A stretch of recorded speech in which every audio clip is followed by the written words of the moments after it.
Our next session is Investing in Montana, Choosing the Last Best Place.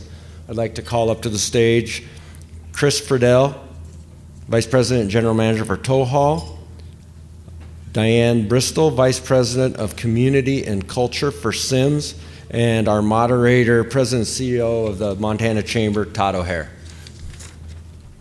Chris and Diane, well, thank you for joining us. And this is a great example of some of the excitement that we see building in Montana. We're seeing more of a global recognition for the great success stories that we have in Montana. And we're picking up all the time about companies that are coming in and acquiring or merging with Montana-made companies.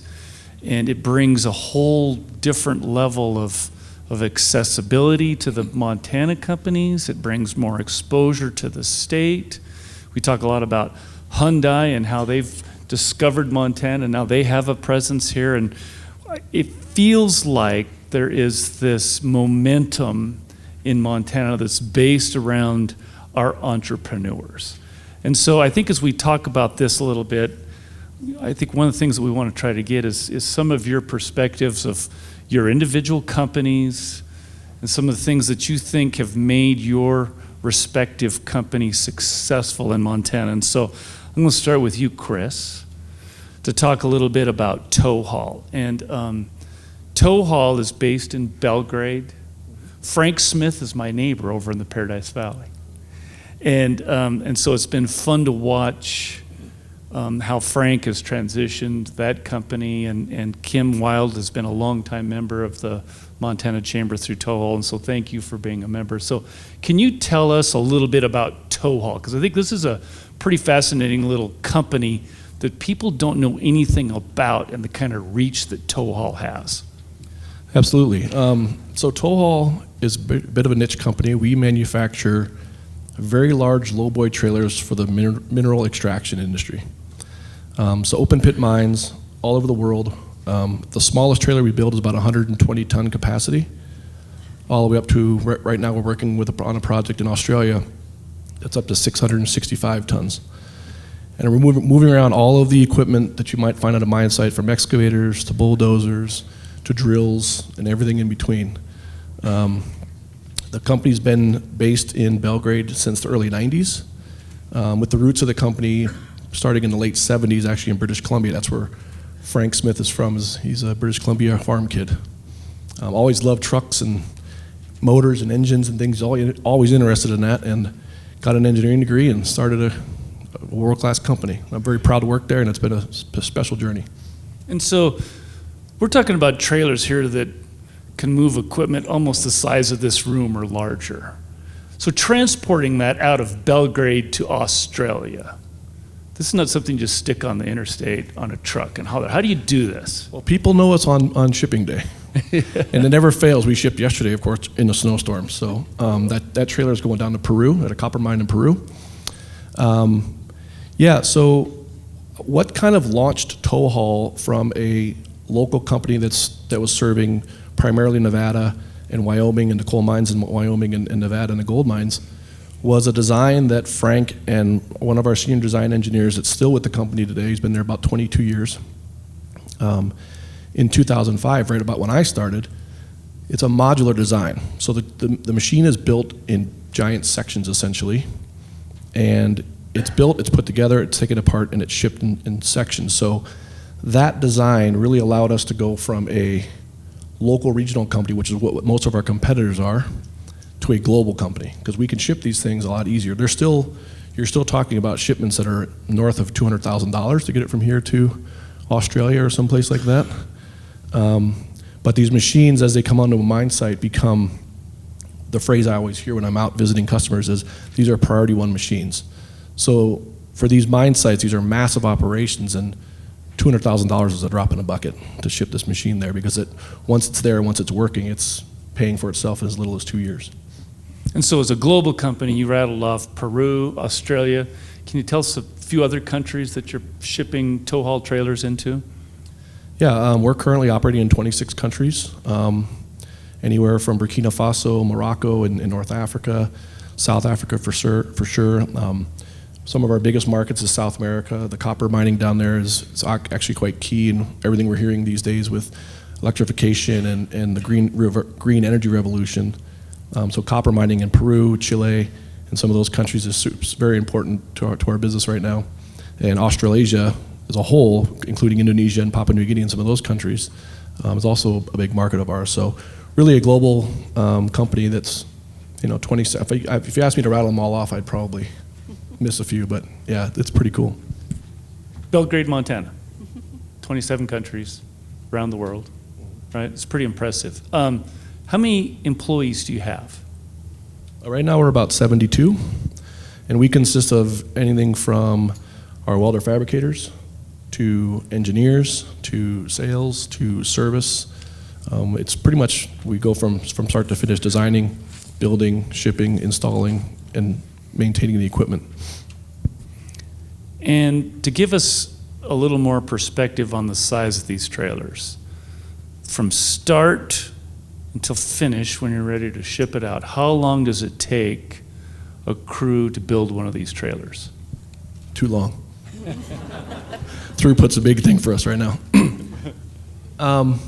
Generally speaking, the engineering process, we were designing this equipment for, the mine will supply us with a haul truck. So they'll take a mine haul truck that you might see at Golden Sunlight or one of the mines in Butte, and they're taking the dump body off and they're putting our equipment on the back of it, a hook that hangs off the back, and then the trailer itself. And from the design perspective, it's about 4 to 6 weeks. Then they're about 4 weeks on the cut table. Then it's about 6 or 8 weeks in the shop. Yeah. So and we're usually working on, one's being cut, one's being built, one's being shipped. So it's always kind of that continuous moving things through. So there's always various 2 or 3 or maybe sometimes even 4 projects going at one time. Great. Well, thank you. And that gives us a good perspective of kind of your chain there of how long it takes to move something. So let's move over here to Diane. Vista Outdoors is another great example of a Montana company that's been discovered. Of course, Vista's had other acquisitions in Montana, Blackhawk and Sims, Stone Glacier. We're seeing this outdoor recreation component of the Montana economy continue to grow, not only from the dollars it brings in from folks that are coming in to enjoy our outdoor recreation, but we're also seeing this entrepreneurial sort of startup on some of these sort of companies. Can you tell us a little bit about Vista's overall interest in Montana and these companies in particular that they've picked up? Sure. I can speak specifically to Sims and Stone Glacier because I just sat on a panel with Jeff Sposito, who is the CEO and president of Stone Glacier. We were at MSU last week speaking with the School of Business, and it was on the topic of Gallatin County and the attraction to outdoor brands. Vista, when we think about the brands that they're acquiring, really, it seems to be consistent in looking for pinnacle products, pinnacle brands in the markets that they serve. And we do that by thinking about our design, our product, and our technical innovation, our process innovation, manufacturing, and also thinking about the end user, the consumer. We also are very clear about who we're building that product for. And all of those elements seem to be consistent. When Jeff and I were talking, we were very much almost finishing each other's sentences. So, and knowing the other, there are 41 brands in the Vista family, that seems to be a consistent theme. So let's talk a little bit about Sims individually. Give us a little background. I think most anybody that's ever held a fly rod or has wanted to hold a fly rod recognizes the Sims brand. Can you tell us a little bit about the company? We may not all know the specific sort of backstory on that company. You bet. Founded in 1980 by a gentleman named John Sims. He was a professional fly fishing guide and ski patroller in Jackson, Wyoming. And he wanted to make things better for the people that he was taking fishing or keep them safe in the backcountry and on the ski hills. So he was very innovative and creative. He actually got out of the business in mid-'80s, Casey Walsh acquired the company from Sims from the parent company LifeLink in 1993. We were already manufacturing in Bozeman, and Casey decided, why don't we just stay here? There's a lot of fishing right around here, and probably more fly fishing guides and field testers in Gallatin County than there is in most of the rest of the states combined. So a great area for us to field test, for sure. And since then, we've grown. We started, when Casey acquired the company, we were 17 people, and that included manufacturing. And now we're at about 170 out of Bozeman. So quite a growth trajectory, and Vista acquired us in August of 2022. And the Sims market is also a global market. Yes, we are, and we went from a fly fishing specific brand to a general fishing brand. So in about 2012, we launched into the broader fishing market. So as an example, there are about 4 million fishing licenses that are distributed to fly anglers. There's over 60 million fishing licenses in the United States. So lots of opportunity. What we recognize too is that internationally people all fish, and so we are distributed heavily in Europe, South America, Australia, New Zealand, Japan, China. I am missing a whole bunch as well. But yeah, everywhere you get out on the water, Sims is a brand that they're familiar with for sure. It's another great Montana entrepreneur sort of story that's gone global. And so Vista comes in, acquires them, it fits within their strategy. Can you talk a little bit about maybe the Montana mystique or motif or whatever our DNA is that aligns with what Vista sees for their future? For sure, and that was a lot of dialogue that we had with during the transactional process, is understanding why they were attracted to us. Jeff and I have talked about it as well. And you've heard it a lot today, people saying it. First and foremost, can-do attitude. I think that's been really something that we've relied on, especially during the pandemic. You saw that a lot. And then a work hard, play hard mentality. And those two combined have been really what have made us successful with our team members. Also for us in the outdoor industry, having people understand the end use. They wear our product, it leads to better product because they give input and feedback on what would be a good product, how we can make it better. And then also the outdoor heritage, hunting and fishing specifically is really important to us. And having folks care about that and the places that we go do these activities and how we can protect them has really been the strength of our brand, really. Can we talk a little bit about Stone Glacier? And my son is a huge Stone Glacier fan, right? And he works one job after school, then he's got a little side business, all designed so that he can buy Stone Glacier. So can you tell us a little bit about the Stone Glacier line? As much as I can speak to it not being in the brand, I will add that. Two of the founders came out of Sitka Gear, if you're familiar with that, a California brand.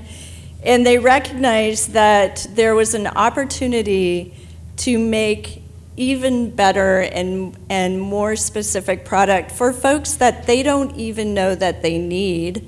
But ultimately, the intent is to make it so well designed and advanced from a technical perspective that their consumer doesn't even know they're wearing it. It's not a point that they're thinking about when they're out in the field. And that's when they know they've done a good job with the product, in that the consumer is able to stay out longer and have a better experience without actually thinking that their gear is on them and really thinking about that.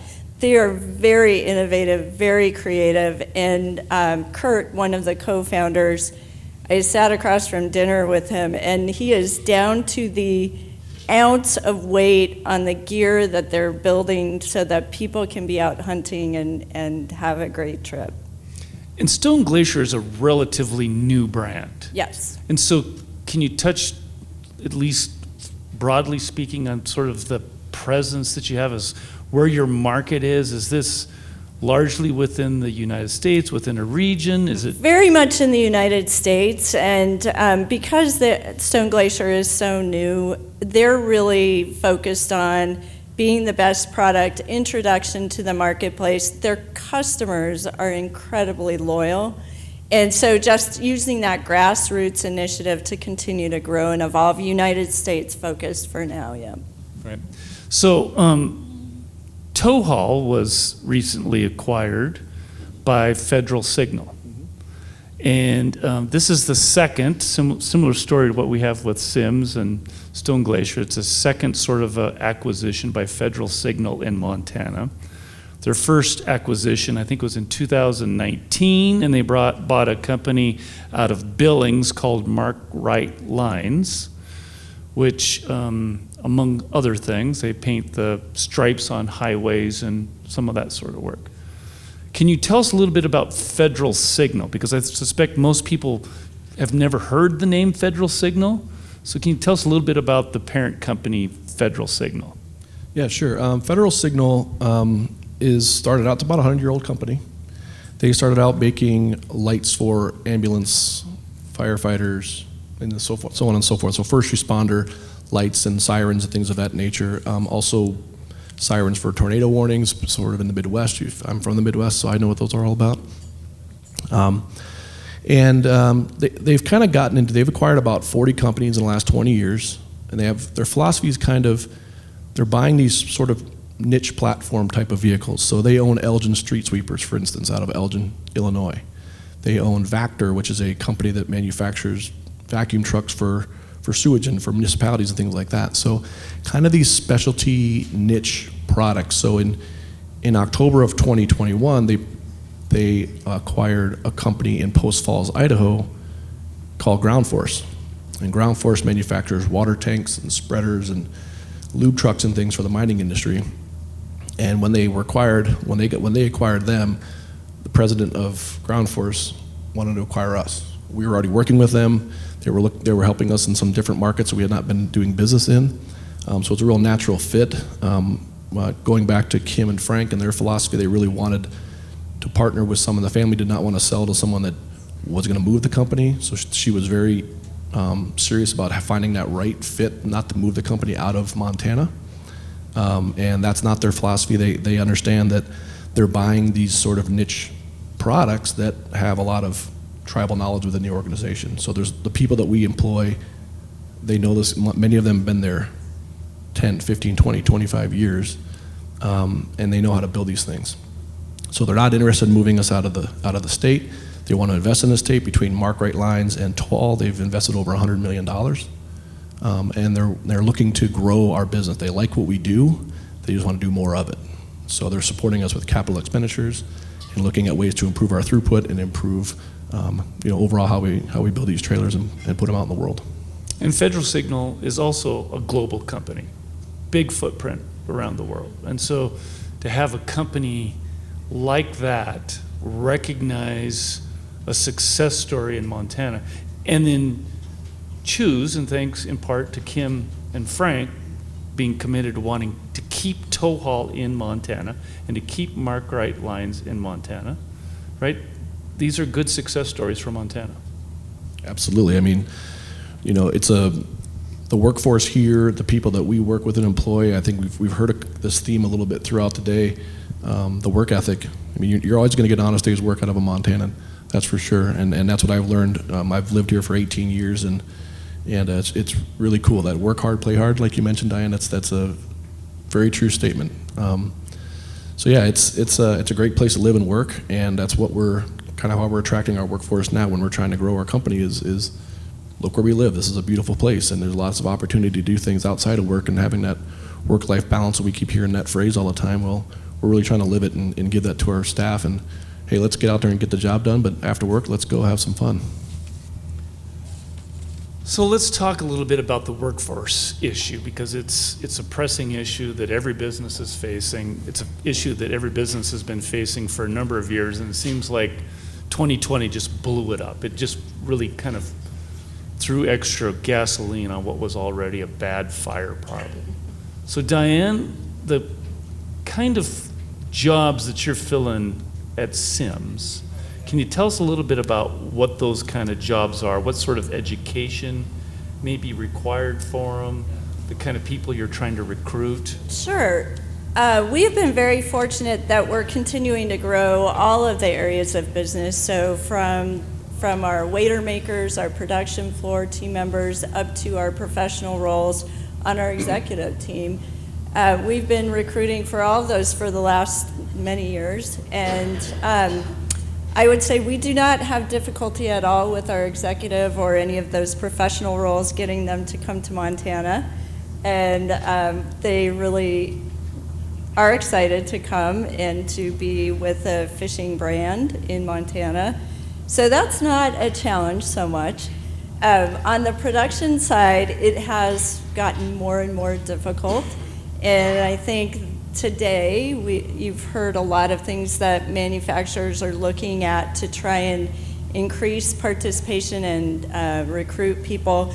We have found since 2020, creating a couple of things: flexible schedule and flexible workplace. So we have only a handful of remote workers, and those are true out-of-state people that have families that when we hired them, they chose not to move, and we're okay with that. The balance are in Montana, in Bozeman. And our flexible schedule has worked really well. We work with Montana State. We promote hard to have students working part-time schedules so they can go to school and work a swing shift in the evening. We work with their breaks. We work with their test schedules, and we try and have that dialogue at the beginning of the conversation, not when they want to take time off. So trying to be super flexible on that. We have added a workday, so we're a Monday through Saturday schedule. That allows our anglers, for sure, to fish midweek where there's less folks on the river. Of course. We talk a lot about that. We identify that is an idea that attracts people. For parents, we do an 8 to 5, a traditional schedule. We'll do 4-10s. We try and be as flexible as we possibly can. And then our other schedule that we don't do in production because we need people on the floor, we'll do 4-10s or we'll work on that flexible schedule. The other one is a 980 schedule for our professional team. And so we designated every other Friday off. So 26 weeks of the year, we have a 3-day weekend, and that has been a game changer for sure in attracting people. And again, when we're in the fishing industry, that continues to promote and enhance that we believe in what we're doing, and we want you to be out there and doing it. And we launched that in October, and it's been very well received for sure. Outside of the executive side, what sort of specific skills are you looking for? Are these skills that you can train on site? All of our waiter maker is on the job training. There's not generally somebody that comes to us with those skills, so we expect to do that. And then they range from quick learning to some of the things that we do, like Gore-Tex seam taping that makes the waiter waterproof. That takes about 6 months to get to 100% efficient. So we're really working with people to learn those skills, and we have people that get it really quickly. So what's the biggest challenge that you see in the workforce when you're hiring people today? I think I know some of these sort of things because we hear it so often, but I'd be interested to hear from you if you see some things that are kind of consistent threads that you're running into as you hire people onto, particularly in those non-executive sort of positions. Yep, and I would say we've heard it this morning already. I'm not saying anything that's groundbreaking. People want a purpose. They want to understand their path, and that includes manufacturing. It includes our waiter makers coming in that are doing cutting and pressing. They want to understand that there's something more to that. And so a couple of things we've done, we have a skills matrix that identifies as these are skills that you can learn if you're interested and if the business needs that. Not only does that help them to progress, but that also means that their base pay goes up and they can see that, so it's transparent to them. And then also creating opportunities within the organization. So we've had folks that started as waiter makers and now they're working in product. They're actually the people creating the product that we're bringing to market. And that's a really good connection for us because if they're making the product, they understand a lot of things that we don't know going into it or that somebody coming out of a design school would not understand. So it's been a really positive effort for us. And then creating some professional development opportunities. And I think somebody said this morning about if you see somebody go on outside of your organization, but they're growing their professional development, we're okay with that too. We want to make sure that we give them the tools and resources to be able to allow them to do what they're passionate about or where they find purpose. Chris, you're in a much larger manufacturing sort of product here. Can you tell us a little bit about some of the workforce challenges that you're running into and maybe some ways that you're trying to address that shortage or the challenge that you have with finding a workforce? Yeah, we same as what we've heard a lot of today here. We've taken a little bit different approach in really trying to get people off the wage, just looking at the wage, right? We have a very, very strong benefits program. We've recruited some people from the region to California, North Dakota rather, almost said New York, North Dakota. And we've talked about taxes and taxation and some of the things that we're going to maybe hear about a little bit later on. Lower taxes, no sales tax in the state of Montana. So really kind of going beyond just the base wage. And when they look at the whole package, they go, wow, that's actually a better deal for me. And we've been very successful in recruiting people by going beyond just that base wage and looking at that.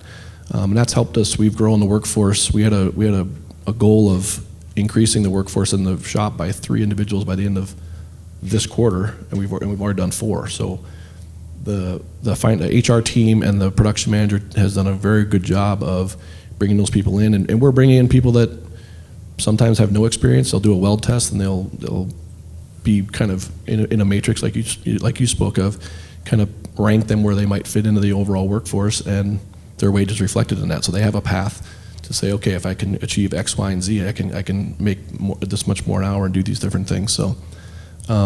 That's kind of how we've taken the approach lately, and it's been pretty successful. But I do need an engineer. I'll talk to you after this. So, you do a lot of on-the-job training. Yeah. And, but there's some core competencies that you look for someone that may not be an expert or trained in a particular skill that you need. What are some of those core competencies when you interview people or you hire people that you're looking for that you can then take and like give them a skill for your job? Well, we are kind of a unique company in that what we do is fairly unique. So from a fabricator perspective, they just have to get used to welding with very large wire. It's big, heavy duty, and a lot of them haven't had that experience before. And it's just translating it from a smaller wire size to a bigger wire size. So from that perspective, it's pretty straightforward. But what we've really learned over the years is how important the fit is. We feel like we can teach people the way we want to do things and the way our values, our Montana values, those type of things. We feel like we can teach all that. If they're the right fit, that's so important. And sometimes it's hard to recruit that way. We've been looking actively for a sales manager for some markets, and it took us 8 months. But we finally found a young man out of Washington, D.C. that we think is going to be an excellent fit for the organization. His values, integrity, honesty, all those things are super important to us, and we can teach him everything else. So we're only selling about 10 or 12 of these things a year. So it's this job is, or the sales job specifically is about relationships, and people have to trust you, and you have to be honest with them and not try and pull something over their heads, because it's a very relationship business. The mining business is global, but it's a very small community. Once you're kind of in it, you the logo on your shirt might change, but you're going to stay in the mining business for a long time. And to some extent, it sounds like there's a bit of a desire, or that's maybe come about by testing and failing, is that we have to grow our own here, right? I mean, we've got to grow our own workforce. We can't always rely on bringing, there's some of these sort of positions that you can recruit from out of state to come into, but we've got to lean heavily on growing our own workforce here. And we hear that from so many companies about bringing people in from the outside and getting them to fit in with our culture and our way of life is really difficult, but it's easier if we can figure out ways to grow our own, give them the core competencies, give them the training, keep them here at home. We had that experience. I think someone mentioned it earlier about back, a few years ago, MSU grads would have to leave the state to go find a job, and that we've experienced that ourselves. Almost every one of our engineers, except I believe one, is an MSU grad, and a lot of them went into the oil fields in North Dakota or went down to Texas or did something else, but they always wanted to get back to Bozeman, and they found that opportunity with TowHaul, and that's really cool. That's what we believe in. That's the philosophy of that Frank and Karen and Kim, rather, Frank, Kim, and Karen's Kim's mom. That's the value they instilled, that community is so important for them, and that's really what they instilled in us. And so being able to do that, to bring Montana kids back to Montana to work here is that's kind of almost a goal of ours. Yeah, these are great stories about, we're starting to finally create that sort of an economy in Montana where our kids that are graduating high school and graduating college have a choice, that their path that they choose can be just as successful and just as enriching here in Montana as it can be in any other state. And that's what we all want, right? We want to give them that choice. And so as we wrap up here, kind of taking it back up a level, can you give us an idea what you would think would be like a core advantage that Montana has from a manufacturing perspective that maybe other states don't have or would really are jealous about? I do us? love that question because when you sent it out, Todd, one of the things, and thankfully MSU is here, we established a relationship with the engineering school right as Casey acquired the company in 1993. And we have had senior capstone projects that have resulted in actual equipment that we have implemented on our manufacturing floor, tools that we have implemented. They've been part of our quality control. We have hired them. All of our engineers are MSU grads. And the one thing I would say, being in Montana and our community really affords itself the ability to build those relationships and foster that within your organization that I don't think you can have in many other states, because I think urban environments, you don't have that much opportunity. People also understand who you are. They know you within the community, and they want to be a part of your organization, whether that's being an intern or working there part-time during college or coming to work for us afterwards. So I think Montana really creates that in the way that we connect and build relationships. You mentioned it. And then I think Jenny also said that willingness to collaborate, and manufacturing, and this group has really worked hard to connect and work together to continue to enhance manufacturing in Montana. And I don't see a lot of other states having that intense collaboration, because they know if it's good for us, it's good for everyone. And it grows the state, and it grows the ability to attract more people and more businesses, which I think has really been effective. Chris? Ditto. Yeah. No, obviously it's a great place to live, and that's been something we have promoted with people, whether they're from here or not. They know that when they're from here. I remember 20 years ago sitting on an airplane with Greg Gianforte, just by happenstance, and he handed me his business card for Right Now Technologies at the time, and his recruitment site was iloveithere.com. So that's not a new concept to Montana, but it's a great place to live, and we, you know, we kind of, at Towal at least, we kind of build a cool product. We kind of, sometimes we recruit on that. It's kind of neat, you know, big heavy hunks of steel moving gear around the world. It's pretty neat. So, you know, those are the things we kind of recruit on, and like you said, it's growing it from home is kind of what we're after. Yeah, I think I love this, right? Because we're at a place that I don't think we've been in generations as a state. And this is a real strength, and it's hard to put a number with it. It's hard to quantify it, but it's a strength that we have as a state that we need to lean into. Is that, you know, I say it all the time when we're talking to companies that are looking at Montana, is that this is a relationship state. And Conrad Burns used to say that, you know, Montana is a small town with really long streets. And I think that really represents who we are as a state, and we need to lean into that more of, and we need to be doing more of these sort of things that provide opportunities for our kids to grow up here and make that sort of a choice. And so thank you to both Vista and Sims and Federal Signal and Towal for choosing Montana and then choosing to stay here. We're honored to have you as part of our economy, and we look forward to greater things to come. Chris Friedel, Diane Bristol. Thank you.